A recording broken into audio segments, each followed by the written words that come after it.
Hi, my name's Jessica Flowers. Welcome to Smell the Flowers Yoga, where we will slow down, practice some mindfulness, and learn to appreciate simple pleasures like smelling the flowers.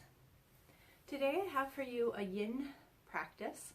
So we'll be moving very slowly, holding poses for about 2 minutes, and we'll start out today in a wide legs child's pose.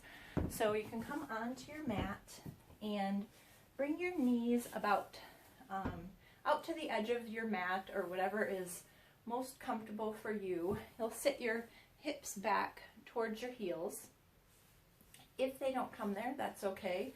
But since we are going to be here for several minutes, if your hips don't come back towards your heels, I suggest you maybe stack a couple blocks on top of each other, and you can sit your bottom on that so you can let go completely, or you may fold up a blanket or sit on a bolster or a few pillows or something like that.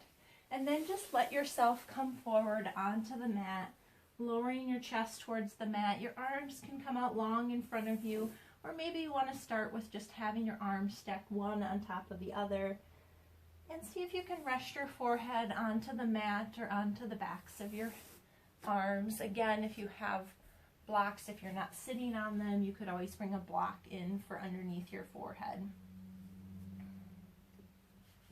So starting out in that wide knees child's pose, the poses that we're going to do today are going to work through our lung and heart, as well as our large intestine and small intestine meridians.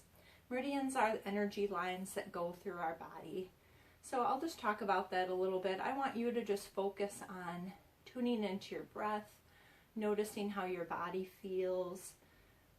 See if there's any parts that may need a little extra attention as we practice today. We're going to be doing more with our upper body than we do a lot of times in yin practices. A lot of times we think about doing things with our legs and our hips, and we're going to do some of that.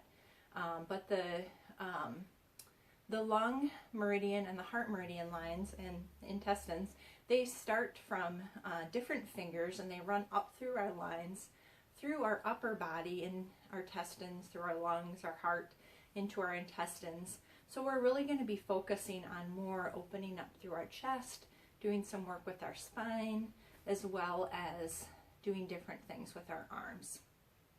And one of the reasons why I picked these meridians, these poses for this week is when they're out of balance, you may notice that you feel a little more sadness, a little more grief, and I think we're all feeling that right now. That is perfectly normal given the circumstances in the world right now, but especially with it being Easter weekend.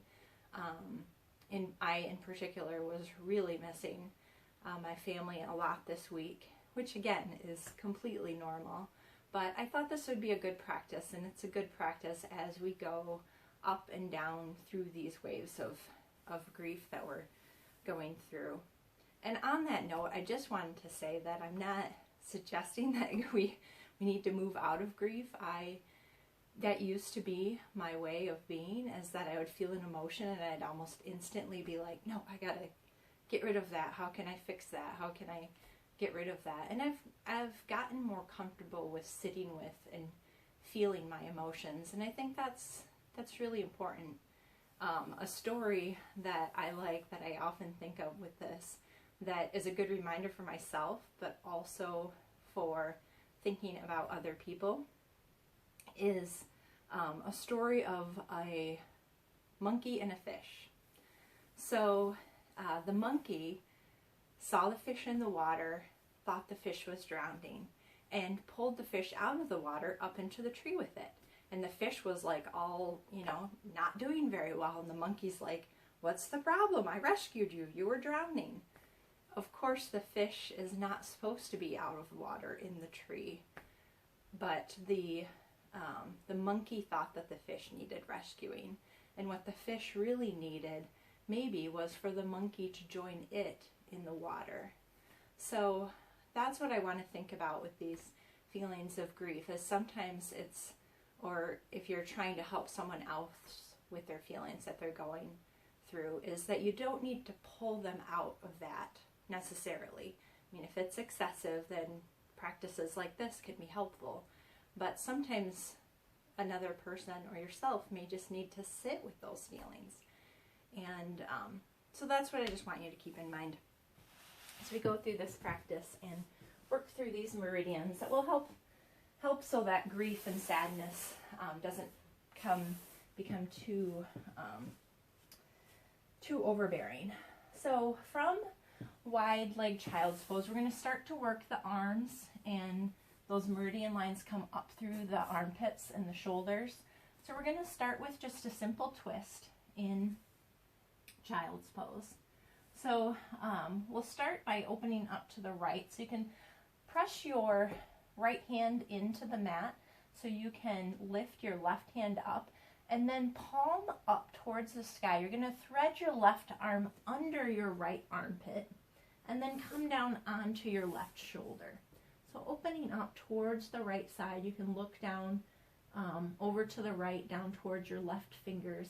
If this is too intense to come down on your shoulder like that, you can bring a block in to bring the ground a little bit higher, or a pillow or a bolster or folded blanket. That might feel better to bring the ground a little bit closer like that.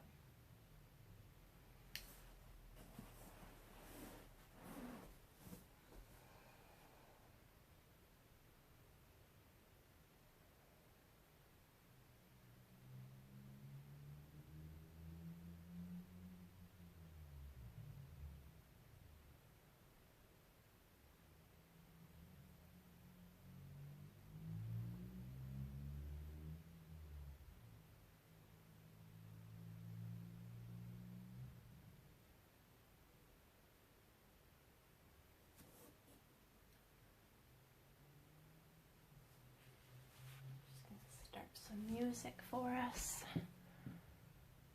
Got about one more minute on this